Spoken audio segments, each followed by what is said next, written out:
Hey everybody, what is going on? Hexlex here with another Master Duel video for you guys, but not just any Master Duel video. These are some of my favorite Master Duel videos, which are the viewer specials. That's right, time is really flying with this series. I gotta tell you guys, we're already on viewer special number 5, and I'm so ready for viewer special like number 100. Like I don't know about you guys, but I am just way into this series, and it seems like a lot of you guys are too, and I'm super appreciative of that.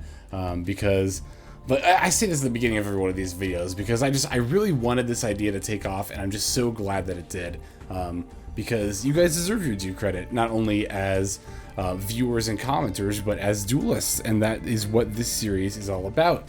Giving everyone else the opportunity to show off what they're made of, share your replays, and show us just the cool games you have, because you know, there's so many different people out there, that there's so many different like really cool games out there that just don't get viewed, except maybe, you know, shared among friends or randomly on Duel Live. So I like to be able to provide this outlet for everybody to share their awesome games. So we've got a few games to take a look at here, submissions from excuse me, from the Twitter there, from you guys. So if you're wondering, by the way, how can I share my game with you, Hexlex? Well, it's actually very simple. If you go into the description, you will find a link to my Twitter, and if you head over to my Twitter, right there, smack at the top, is going to be a pinned tweet where I am basically curating all of the responses that I get for this series. So you guys can reply to that tweet. Again, it's pinned right at the top of my profile, so it's just smack right there for everyone to see. And share your so want to share your player ID, right? This 3 or 9-digit number here. You'll also want to share the date and time and or name of your opponent, so that I know specifically which game you would like me to review. If you have multiple games you'd like me to review, that's cool too. You can just say, hey, I've got a few games here. I'll take a look through them, I'll pick one out, and we'll just go from there. So let's see, there's the other thing. Oh, if you don't have a Twitter, that's the other thing. If you don't have a Twitter, that's totally fine. You can also leave a comment on this YouTube video here. You can leave a comment here on YouTube, is what I meant to say. And I will go ahead and take a look at those as well. It is easier for me personally if you do it on the Twitter, though, because again, that's just one nice thread where all the responses are. But that said, I don't want to leave people who reply via YouTube out, so I will make an effort to go check those as well. It's just easier for me personally if it's on Twitter over there. So also, yeah, another thing to note is I'm getting more responses actually than I really anticipated, and like I want to include like so many people who are responding. So what I'm kind of doing to get in as many people as possible is right now I'm kind of like backlogging a little bit, right? So if you responded to like last week's video and you don't see your video or your duel in this week's, you know, and you're kind of like, well, they're just not going to get my game shown. No. There's still a very good chance your game will be yet to be shown, because like I said, I'm backlogging. So the games we're going to see were actually submitted not like a long time ago, but before the last video came out, some of these were submitted. So again, if you submit a replay and you don't see it the next week, that doesn't mean it'll never come up. That just means I've probably backlogged it. And honestly, if it's been a little while and you haven't seen your game featured, go ahead and submit another one. You guys are free to submit as many games as you like. Just please don't spam like the same one over and over again, like week after week. But otherwise, yeah, submit them again. Submit more games. You know. I will always take submissions, so don't be shy about that. So, without further ado, I've got a few games for us to look at here. Let's go ahead and jump right into them. Okay, so today's first duel is going to come to us from Zev here, submitted on Twitter. We're going to be taking a look at, let's see here, it is going to be this game, I believe, and that is going to be a Sword Soul Mirror Match. So I'm particularly interested to watch this one because Zev says it is a good example of how the Tini Shathana can force out negates and clear boards by itself. So I've been curious about Shathana as a tech option, so I'm quite intrigued to watch this game here. And sure enough, there is the Shithana in the opening hand right over here, as well as, wow, this is a really good hand. We got the Adhara, the Moye, the Call by the Vessel. We would have liked to have gone first with a hand like this, obviously, because we don't have any hand traps, but still very, very good. If we had gone first, I mean, this is kind of what I like to call I refer to them as a do whatever you want hand, because between the number of options we have and the Call by, we get to do pretty much whatever we want. But unfortunately, we don't have hand traps, so our opponent kind of gets to do whatever they want to. But Sword Soul Tenyi Mirrors are really interesting in that even though both sides are setting up lots of negates and disruptions like the Chi Shao Baron, Blackout, all that fun stuff, it still ends up being more often than not, yeah, actually I would say more often than not, a pretty back and forth game, even if you end up in a scenario like this where, you know, you're going second and your opponent gets to set up their board here. So, okay, it looks like they're setting up the Blackout with the Chengyings instead of the Baron, so that way they don't have to actually destroy something. Okay, so here comes the Shithana now, and we're going to go ahead and link that away for the Monk, looks like. Now, Shithana looks like, let's see, destroy a battle card effect. You can target one of the destroyed monsters, especially some of the destroyed monsters. It's funny, because I always have to remember exactly what this card does, but yeah, it looks like we used it here to get rid of the Chi Shao and force the negate there. That's awesome. Yeah, so Shithana is pretty good for being able to force out like, you know, stuff that's negating our board like this, and given how popular Sword Soul is now and how useful that is in the mirror match, Shithana is definitely a pretty good tech option. Now we got the Called by here for the Ash, so our opponent is probably not going to have too many more responses. There is still the, yeah, I was going to say the Chengying effect as well as the Blackout to be mindful of, but we do have the Vishuddha here, so that's pretty nice. They did Valor it though. That doesn't stop it for the rest of the turn though, right? Can't we still? No, it is until the end of the turn, okay.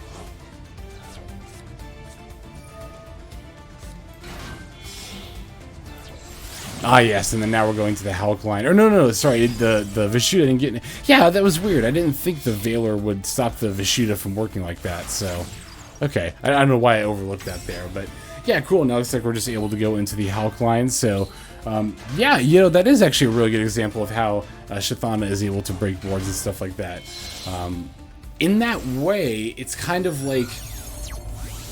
I'm trying to think of the best like card to compare it. It's almost a little like Droplet in that regard, which I know is kind of might seem like a bit of a weird comparison, but they're similar in that they help break established boards in that regard. And obviously, you know, this deck, as good as it is, doesn't really have the resources to spare for something like Droplet more often than not. So, also being in the archetype like a Tenyi, a Worm option for being able to do that is really good. And then of course there's also the fact that Shithana is a level 4 non-tuner, which there's definitely been more than one occasion, a decent number of occasions even, on my end where, you know, we have the Sword Soul token up, but we can't really do anything with it. So the Shithana provides a good out to be able to potentially do something with it. So yeah, now we've got our board established. Unfortunately, because we had to battle to use the Shithana, we don't get to win that turn, but that's totally fine because we've got the negate set up, stopping their emergence. Definitely a good call there. Looks like they got a Vishuddha, but I mean that by itself is only one bounce. So unless this last card is like a Taya or something, I don't know that they're gonna have too many threatening things they can do here. Actually, it might be a Taya if they're getting rid of the Chi Shao like that. Okay, what are they wheeling back to the hand? Looks like, oh, the Vishuddha again? Yeah, that's fine. We don't really care about that. And yeah, they just go ahead and concede, because I was going to say, it doesn't really seem like they have any options left at that point. So, awesome. Yeah, thanks for sharing that game, Zev. That definitely puts it better into perspective how Shithana can be useful, because, you know, it's one thing to see, like, how good a tech option is, like, on paper, like, to read about all the different cases you can use it in, right? But it's definitely another to actually see it played out in practice. And for me personally, I tend to benefit more when it comes to like learning stuff like that when I see it played out better. So yeah, thank you very much, Zev. I greatly appreciate you sharing that replay there. So okay, let's go ahead and go on to the next duel here. Okay, so this next game is going to come to us from Rodrigo over on Twitter, or Mega, as you might see in the YouTube comments. I see him in the comments a lot there. I always appreciate seeing the comments, and I also appreciate seeing replays because, oh, I should show you a profile here. I didn't even think about that. Or wasn't even thinking about that, rather. Yeah, because Mega here likes to share hero replays, which if you've seen the last one, I pretty much put a call out for all hero replays, because, I mean, I do that in all these viewer specials, because You know, we all know by this point I love heroes, but I just cannot justify spending all the materials to craft them. So if you're a hero player, again, I will say, let me live vicariously through you by sharing your replays. I would definitely love for that. So we're going to take a look at one of Mega's replays here. It sounds like they've been beating up on some Sword Soul decks, which I'm sure a lot of people playing heroes would be eager to see that. So let's go ahead and jump into this game here.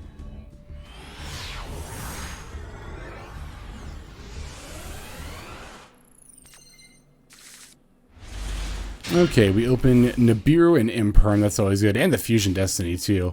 Yeah, definitely love to see this opening hand going second. Especially when our opponent allures and passes. That's also really good. Chaos Dragon, 11 years. So were they playing Dragon Link, I wonder? And they just opened a really bad opening hand. But, okay. It looks like they do have the Maxi. You know, it's funny. I saw you activate the Fusion Destiny here, and there's a part of me that's like, oh, no, wait, it's Fusion Destiny. You're supposed to save that for last. But then it's like, oh, wait, duh, we're playing heroes. We're playing the one deck. We're being limited to only so many dark heroes for the rest of the turn. Like, actually just doesn't matter at all. So, yeah, cool. Yep, we're going to just summon the DPE and only give them one draw off the C. Establish a, you know, really good boss monster. I mean, I was going to say we didn't have other plays anyway. I guess we do have the Miracle Fusion we, I think, probably could have used. Oh, it's a Battery Man. Wait, with some amount of Battery Men being played here anyway. I don't think it's a Battery Man deck. I'm pretty sure Battery Man Solar is just a good... Oh, it's a Thunder Dragon deck. If it's got Allure and Battery Man Solar, then yeah, it's a Thunder Dragon deck. Ah, that would explain it. It looks like our opponent only opened... or did not open Super Grade. They opened their Celestial and Dasher both, which, you know, has definitely happened to me on more than one occasion here, so... Never fun when that happens, but, yeah, now we're in we're in another DPE lock, just like a couple of viewer specials ago here. So it'll be interesting to see how this one resolves. This game definitely didn't go on for 18 turns like that other one did. So I'm guessing this one's gonna have a much more expedited resolution here. Okay, drawing the Liquid Soldier. I don't think that's too bad of a draw. Although this isn't. This is actually when it's fused, right? Oh no, it summons from the graveyard when it's summoned. Okay. Oh, it draws when it's fused. That's right. Okay, I knew it was something like that. So looks like they're gonna force our DPE here. That's totally fine in this scenario where we have the initiative, right? Like at this point, yeah, the DPs are just kind of keeping each other out of the game and in a weird way, like maintaining an almost, I don't want to say balanced state of the game, but it's just always interesting how that ends up playing out. Where like it's like what the phrase I'm looking for? It's like a positive and negative. They like cancel each other out. Two DPs on either side. So let's see, we're going for the Cross Crusader. Okay, I couldn't remember if it was Cross Crusader or Wonder Driver that summoned the Destiny Hero monsters. It is the Cross Crusader. Oh, and yeah, I didn't even think about that. We can use that to get our DPE back. That's dope. Okay, cool.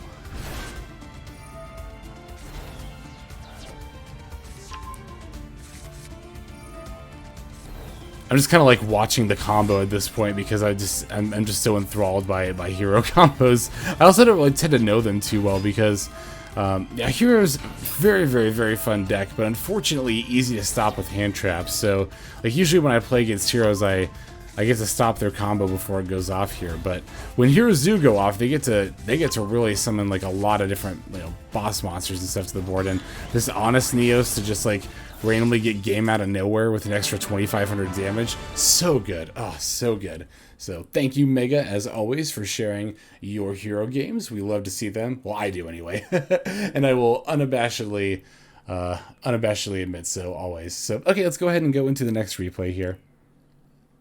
Okay, so this next game is going to come to us from Daniel over on Twitter, or the LQD, here on Master Duel. And let's see here. It looks like they are playing a Sword Soul DPE deck, and the replay that caught my eye here was, let's see, newest to oldest, so it'd be this one is, it says versus 11 cards starting hand Eldritch. That in and of itself already sounds pretty interesting, so especially coming back against an Eldritch that has like that much advantage, I want to see this. And judging from the number of turns of the duel, it seems like it's going to be a pretty interesting back and forth here. Alright, we're taking the first turn. This is a pretty good opening hand. We would have liked like a Call by or a Crossout Designator or something, but I definitely can't complain about the number of There's just the combo potential here. And yes, here comes good old Max C. Well, that would explain the 11 card. I was wondering if they just like Max Seed or if they end up doing just a bunch of different individual pieces of advantage. So yeah, I'm actually really interested to watch this. I think we've watched a game like this in one of the first viewer specials, but yeah, because me personally, I tend to really not play into Max C. Like, I'll pretty much always just stop rather than give my opponent a whole ton of draws. So I like seeing the perspective of games like this where you're able to play into the C and give your opponent a lot of draws and yet still come out on top in spite of that. Because it kind of, I don't know, I personally like having my, like, preconceived notions of how I like to play challenge. Because I don't think it's really smart or healthy to just play one way all the time. That's not conducive to improving your actual gameplay, right? So, yeah, I want to see scenarios like this that kind of challenge the, again, preconceived notions that I tend to go into games with. Wow, it's even a zombie world variant of Eldritch there too. Okay, interesting. I never actually did end up playing against one during my climb. I know in the meta report I talked about how it was out there as a counter to Sword Soul and Trizu, but I never personally encountered one playing Sword Souls. I think I might have encountered one playing Trizu. Actually, I don't think I did, now I think about it. So, okay, I got the Droplet here as well, but what did they discard? Oh, the Glow Up Bloom. I thought it was, I don't know what I thought it was. I thought it was a Fluor Synchron or something. Random card like that, but okay, the Glow Up Bloom, so. Ugh, yeah, they got the Droplet off, the Zombie World's online, they're probably gonna set a bunch of cards, like, okay, they did just send away the Rivalry. Well, I guess the Rivalry is not particularly great against Sword Souls. Although if we're playing a variant with DPE, that might actually be not bad against us. Oh, they're playing a Kaiko as well. Kaiko the Ghost Destroyer. It's definitely been a while since I've seen that one. It's actually not been that long. I feel like Kaiko occasionally just pops up in side decks every now and then, just as a good option for getting rid of stuff out of grave, and typically more spellcaster based. Like, I think maybe the last time I personally remember seeing Kaiko would have been in, what do you call it? Spellbooks in Dragon Lore format. Rivalry plus Zombie World is kind of interesting. Doesn't that kind of negate the purpose of that? But the Balderock here as well. Ooh, we got the Feather Duster. That's really good. Even though our hand is 3 Ecclesia, that's why I just looked down and noticed that. That's definitely more than a little awkward, but this Feather Duster is definitely going to do wonders for us here. Oh, we have the Vishuda as well. Okay, so that's good. Excuse me. I'm taking a sip of water here. There we are. Special and normal. Yeah, we can just send those away for the. Oh, we're sending away the Vert. Oh, we're going for the DPE here. I see. Okay. Can use that to just pick apart our opponent's board. I was wondering if you were going to go for the Hulk line, but if you're playing DP, I don't imagine you're probably playing the Hulk Rorodon line. It is a little bit tricky to fit both of those in the extra deck and still have, like, all the options you'd like to have, you know? I was going to say, good idea to get rid of the Balderock there, and then, ooh, yeah, we can bounce back the Eldritch, and, yeah, look at this, like, it's so hard to imagine this happening in a lot of games, but it does happen often enough, more often than I give credit, that, like, we're just still able to reduce our opponent's advantage down by so much in such a short amount of time. Now, granted, they did have, like, Droplet and stuff, but still, I mean, the fact that they now only have 3 cards in hand when they started with 11 on their first turn, on the second turn of the game, that's pretty nuts. So, yeah, I mean, it's like I've been saying, like, games like these make me think twice about just always stopping during Max C. You know, with Sword Soul Tenyi in particular, or just Sword Soul variants in general, like, maybe it does actually end up being worth it to just go into your negates. If you're playing, well, I guess you wouldn't really have a way of knowing on turn 1, but especially if you're playing a matchup where you think you're favored anyway. But even generally speaking, just having those negates online on turn 1, it's all risk versus reward, right? I tend to be a very risk-averse person. Just in life and in gaming in general, I tend to prefer the safer option when it is present, so. I think the DPE is definitely going to do wonders here. DPE in particular is really good against decks like Eldelich that are advantage and or like back row based, but particularly advantage based, which controlling and stun decks tend to be more. But because DPE can recur itself and just keep popping card after card after card, it just ends up stealing so many resources away. Speaking of which, this Baxia here on top of it, just the icing here, to just, you know, further cement that our opponent's going to be even more and more behind. They are going to get the Baldrach here, looks like, but I mean, it doesn't even really matter at this point, does it? Because we can just run over it, and it's not like we have a, you know, they have Zombie World out, so, like, it's like, what are you going to just stop it, huh? Not a whole lot. Not a whole lot. Cool, looks like we're good to go into Chixiao here for an emergence. We already used Protoss, right? I think I remember seeing Protoss already. Yeah, Protoss is right there.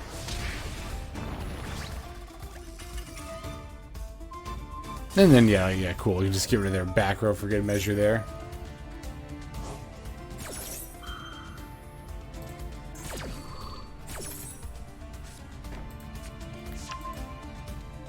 See, I'm trying to think if we know the last card in their hand.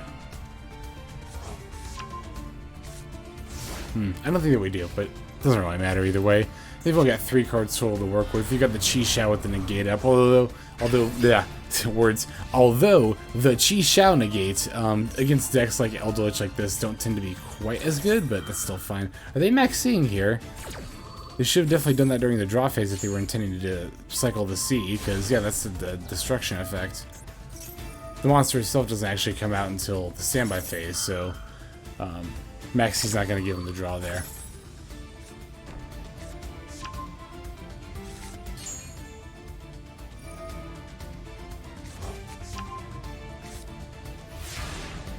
Oh, I guess that was the end phase as well. I thought that was the main phase for a second there, so. Alright, cool. DPE's coming back. Going for a Klesia. I mean, we know that at this point their last card is just a Crimson, or a Scarlet Sanguine rather, so we know all that's going to do is summon another Eldelich. That's not that bad. Whew, excuse me. Yeah, that's definitely not that bad at all, so. We even have the Dragite here. Yeah, I've been thinking about putting Dragite back in my extra deck instead of Borreload. I'm still at this point in time undecided on that last slot, so if you or anybody else has any recommendations, I am, as always, open to them in the comments below. So, yep, we can just go ahead and negate the negate the Sanguine with the Dragite here, and just lethal our opponent. Not have to make it any more difficult than that. So, awesome submission. Thank you, Daniel. Daniel. No, it was Daniel. Okay, I thought I messed your name up for a second there. So thank you, Daniel. I very much appreciate that. Let's go ahead and look at the next game. Okay, this is, I think, the last game that we have time for today's video. This one is going to come to us from Jason D over on Twitter, aka JDXino over here. Let's go ahead and take a look. The game we are looking for is, I believe, let's see, 13. So it'll be this one right here. This is going to be a game where they are playing Trizu against Phantom Knights. They say this one's all about timing. Opponent took a big risk. So I always like to showcase games that where good timing is a very prevalent part of the game. So I'm very intrigued to see this one. Looks like we're taking the first turn. We open a fairly solid opening hand here, getting the kit plus the Tinky and the Fusion Destiny. So yeah, we don't even have to go out of our way to go into DPE here. We can just use the Fusion Destiny. So looks like our Fractal is getting Ash here, but that's actually not that big of a deal at all with this hand. We can just summon Kit and go for the Almirage line, and we've already got enough Tri-types engraved to set up a Revolt here. It's too bad though, if it weren't for that Ash, we could have set up like the Appaloosa and the Revolt and the DPE, which is like the dream scenario, but doesn't look like it's going to happen here. Again, not that big of a deal though. So yeah, we'll just go ahead and Fusion Destiny out the DPE, set the Imperm, and we got that and the Max C, and of course also the DPE for our opponent's turn. So that's kind of one of the things I like to do at the end of each of my turns, kind of like make a little checklist in my head, right? Like, what are all the things that I've got in order to you know, handle what my opponent's going to do. I just try to like go over my disruption responses before I end my turn, just so I can keep them all in mind and then activate them in the proper order. Is this the risk our opponent's taking by playing into Max C here? I think that's probably what Jason was implying when they said our opponent takes a big risk in this game. Also, definitely jelly of my opponents, or my opponent. So used to that, to your opponent's Cherubini here. Definitely very, or envious of, not to, envious of the Cherubini here. Wow, we got this Feather Duster and the Storm, so we just gotta make it through this turn. It looks like we're pretty much just gonna be Golden Grams here. Not have to worry about too much, so... Yeah, I think the Cherubini is definitely the pop here, although unfortunately, yeah, Cherubini... does that actually protect any monster on your field? No, it's only this card, so... There was kind of an argument to pop the Torn Scales there instead. I mean, they still would have had place, I think, probably, but...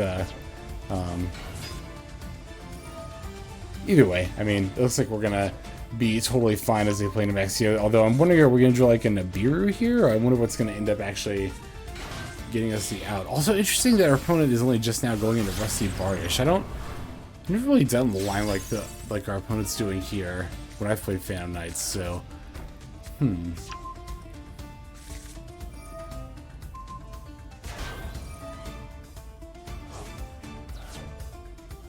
let's see. Just counting up the damage you have on board. It's definitely not enough. I mean, it's obviously not enough right now, but I'm just trying to figure out if there's an easier way for them to like go into lethal without having to do like all these summons. You know, there we go again, saying like a lot.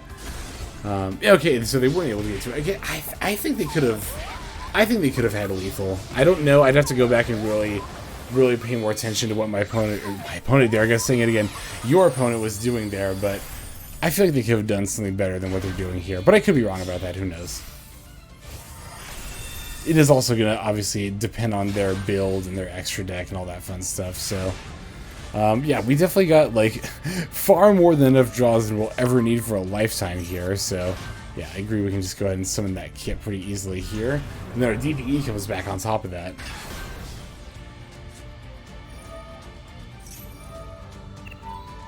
It's an interesting response to the Feather Duster of all things. Is the Zeus there?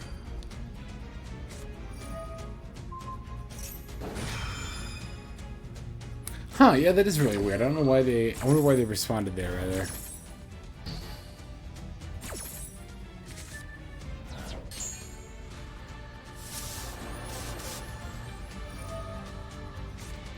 Okay, Kitson, Nerval. Oh, we don't have any Tri-Types left. Or Tri-Brigades left, rather. Alright, getting the Karos, loading up on the graveyard there. I think that was, yeah, I was gonna say, that was probably all. Oh, no, we still have a set of Tri-Brigade monsters in grave. Okay, good.